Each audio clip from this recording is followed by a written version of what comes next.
રાજકોટમાં malaria, dengue અને chikungunya સહિતના રોગોના નિયંત્રણ માટે હવે પરંપરાગત પદ્ધતિની સાથે આર્ટિફિશિયલ ઇન્ટેલિજન્સ અને ડ્રોન ટેકનોલોજીનો ઉપયોગ કરવામાં આવશે.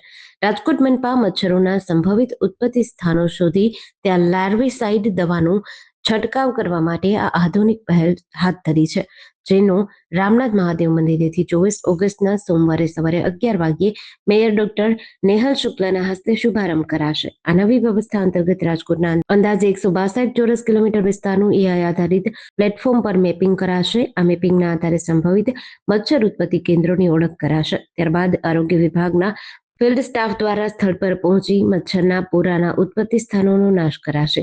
જ્યાં માનવબળ માટે પહોંચવું મુશ્કેલ હોય તેવા સ્થળોએ ડ્રોનથી સીધો લાર્વિસાઇડ દવાનો છંટકાવ કરાશે. ઊંચી ઇમારતોની અગાશીઓ, બંધ બાંધકામ સાઇટો, મોટા જળાશયો, ખુલ્લા પ્લોટ, ઇમારતોની છતો તથા અન્ય દુર્ગમ અને જોખમી સ્થળોએ ડ્રોનની મદદથી સર્વે અને દવા છંટકાવ ઝડપથી કરી શકાશે.